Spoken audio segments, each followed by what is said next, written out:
Souvent on oublie, mais ça commence par de l'amour. Au début, il est gentil, agréable, attentionné, souriant. On partage des vrais moments de joie. Un petit message, un coup de téléphone, boire un verre ensemble. Plus je le côtoie, plus je tombe amoureuse. On fait des projets, je me dis pourquoi pas fonder une famille. J'ai envie d'être dans ses bras, au chaud. Je me sens importante à ses yeux. Parfois, il est accro à quelque chose. Jeux, drogue, alcool, sorties. Il trouve son attitude normale. Ce n'est qu'une fois de temps en temps. Puis, tous les jours. Dans certains cas, je pourrais me laisser entraîner et tomber aussi bas que lui. Il profite de ma gentillesse, et je garde les enfants. Les nôtres ou les siens. Je fais le ménage, mais en fait, je me retrouve seule à gérer la maison. Je le fais pour son plaisir pendant qu'il dort tranquillement, ou qu'il regarde la TV. Je me sens seule, abandonnée. Il finit par ne plus me parler. Je ne suis qu'un meuble. Je commence à être malheureuse, à me rendre compte de son comportement, à tout gérer, c'est dur. J'essaie de le conscientiser, de lui expliquer l'importance de notre relation amoureuse, que moi, ce n'est pas ce que j'attendais de notre amour. Il faut que ça change, il faut qu'il change. Il m'agresse, mots, coups. Il y a deux sortes de silence. Le silence du couple qui ne se parle plus et le silence vis-à-vis de l'extérieur.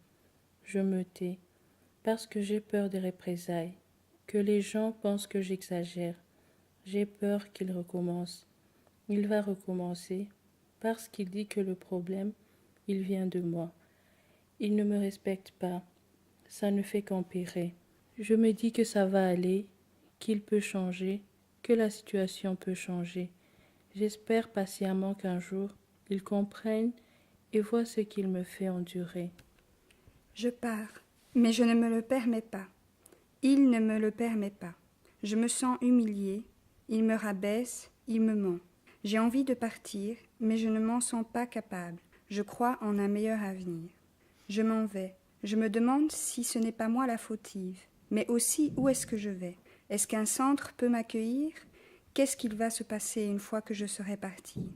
Que va-t-il lui arriver à lui? Va-t-il me poursuivre? Où dormir? Vers qui je peux me retourner? C'est la bonne. Je n'ai plus le choix. Ce n'est plus un choix. C'est de la survie. Je ne peux plus vivre ces mots, ces menaces, ce cycle de violence qui se répète.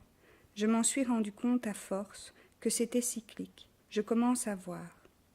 Et malgré ce départ, il continue de me malmener, d'essayer de m'atteindre. Il me culpabilise. C'est difficile d'exprimer ces moments de désillusion dans mon histoire. Ce que m'imaginer sur mon couple n'était qu'une illusion. Mon couple s'écroule, mes rêves s'arrêtent, alors que les autres ont l'air heureux partout autour de moi. Triste, blessé, détruire, colère, abîmé. La justice, c'est un vrai combat. C'est un combat envers lui, mais aussi contre moi-même, car il faut que je dévoile ce que je ne veux pas raconter. Mais comment aller au combat quand on ne sait pas comment s'y prendre? Il y a un numéro gratuit pour les violences. Ça a l'air tellement simple quand je les écoute. Puis, je me retrouve face à la police. Des remarques, de l'humour sur ce que je raconte, ou alors on ne me croit pas. Je franchis le pas d'aller à la police en prenant d'énormes risques, car si rien ne se passe, si on ne me protège pas, il faudra que j'y retourne. J'ai même dû écrire ma propre plainte moi-même. À force, je perds confiance, je suis mal informée. Entre le moment où je dépose plainte jusqu'à son arrivée devant le juge, je n'ai aucune information. Cela prend des mois, le temps est vraiment très long. En attendant, il faut se loger, s'occuper des enfants, trouver un avocat, trouver de l'argent. J'apprends tout par hasard, au détour de mes démarches. Personne ne prend le temps de m'expliquer. Les plaintes pour violence n'interviennent pas dans la décision de garde des enfants. Le juge n'est pas au courant. Il faut faire attention, prendre des précautions, ne pas griller trop vite mes défenses pour ne pas lui laisser le temps de travestir la vérité.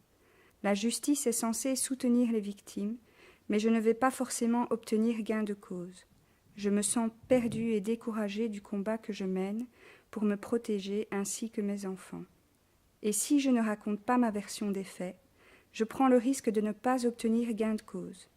de ne pas être comprise et de garder ce poids rien que pour moi sans pouvoir m'en libérer.